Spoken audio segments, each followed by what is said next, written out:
farms under Homeland Security and the Department of Defense in the event of contamination or an ill-defined emergency. It resembles the Kissinger plan. Let's see, Henry Kissinger, the guy who stood up, and I did this on the very first ever Watchman video broadcast back in January 2009. Henry Kissinger standing at the floor of the New York Stock Exchange when all the financial deal was going on, and he said, "I think this will bring out a new world order." The Kissinger plan, a New World Order guy, elite, part of the Bilderberg group, part of every secret thing that's going on out there. And the government now is going to have control over all the food in this country. I want you to get where I'm going with this. Number two, it would end U.S. sovereignty, here we go, over its own food supply by insisting on compliance with the World Trade Organization, thus threatening national security. Number three, it would allow the government, under maritime law, to define the introduction of any food into commerce, even direct sales between individuals, as smuggling into the United States. Now, I'm going to stop right here. During gardening season, a lot of people in our church here will bring bags of goodies to church, tomatoes and cucumbers out of their garden when they grow too much. And they say, "Here, Pastor Mike, why don't you take this is our tithe out of our garden." And I love it when people tithe out of their garden. Of course, I like it when people tithe out of their deer meat too. But anyway, they bring all this stuff, and now stuff like this, the government says, "Oh, we're going to control that." That could be potentially harmful. That could be dangerous.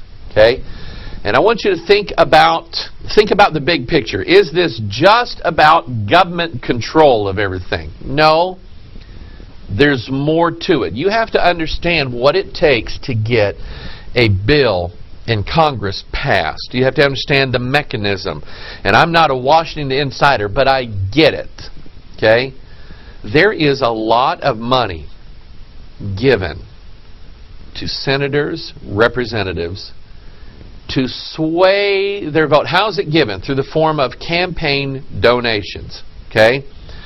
We'll donate $50,000 into your campaign coffers, and we want this food bill passed. Now, what food producer in this country in their right mind would want more government regulations on their industry? The ones who are at the top, who already have a plan to make sure the little guys don't get their products to market. Do you kind of see where we're going here? Kind of see where we're going? I mean, you know, everybody likes Walmart. We all go to Walmart, buy stuff at Walmart. It's cheap. But Walmart comes into, and I'm in favor of capitalism. Don't get me wrong. I think if Walmart moves into a town and the shoe store that's been there for 45 years has to shut down as a result of it, you know, then I think people need to find something that Walmart isn't selling and sell it. I mean, that's capital. I may be wrong, and I've been wrong before. But I kind of like capitalism. But anyway, you have companies. You have companies. Here's an article here. BC Biotech Company bets the farm on genetically modified non-browning apples. The British Columbia technology company has employed genetic modification to create the world's first non-browning apple. Big deal. That your apple, if you let it sit out on the counter for longer than, 10-15 minutes, it'll turn brown. Cut it and eat the thing, for crying out loud. What kind of national security threat does a brown apple pose? The apples, say its creators, Okanagan Specialty Fruits, will provide a more enjoyable eating experience. I just think it's interesting that it's an apple. The technologically designed fruit will sustain less superficial bruising during shipping, said the company. But more importantly, a non-browning apple will encourage more consumers to eat apples. More consumers to eat apples. They're not free. They have to be bought and paid for. Now, I'm gonna speculate here just for a moment here.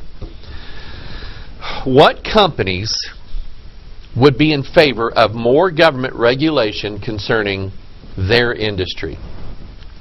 Probably the companies that already have an ace up their sleeve. You know what that term refers to? It refers to poker playing, okay, which you ought not do. And there's always some guy that in order to win, he's always got a secret card up his sleeve that he stashes up in there. He's got an ace up his sleeve. And I think companies like Monsanto, who is this other company, Okanagan Specialty Fruits, countless others are already, in fact, they probably wrote the bill. Because this Food Safety Act now is going to say, we think that certain foods, from the time they're grown in the field to the time they get to the market, they have a risk of being infected with salmonella or ptomaine poisoning or whatever it is. And actually, Monsanto now has a version of this fruit that is resistant to that. So why don't we, the Department of Homeland Security, say that strawberry is now illegal to sell and manufacture in the United States of America and grow. Monsanto, can you help us out here? Can you sell the farmer your seeds? You see how it works? This is how it works. You know what fascism is? Fascism is, let's do a little fusing here. I got morals and dogma here. Fascism is the fusion of business and government together. Okay, it is defined as a government-run business or a business-run government. This is where we are right now. If you look at the description in Rev 18 of Babylon, you'll see that who is it that is mourning the destruction of Babylon? It's the merchants, because they have been made rich by her delicacies. So think about the biblical implications of what's going on in there. Who is it that's writing all the laws? Who is it that wrote the bank bailout bill? Who is it that's writing all the health care laws? Who is it that's writing the Food Safety Act? Who is it that's writing the laws that you and I are coming under right now? Who is it? It's not the congressmen. They're too busy out on junkets. Who's writing the laws? It's not the lawmakers. It's the corporations. It's the businesses. But, all of this may be moot before too long. Here's an article from Jerome Corsi's Red Alert. This is WorldNet Daily. Obama urged to rule by executive order.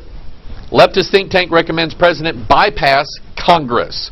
A prominent leftist think tank suggests President Obama ignore Congress and American people altogether by enacting a leftist agenda through executive action. The Center for American Progress, based in Washington, D.C., and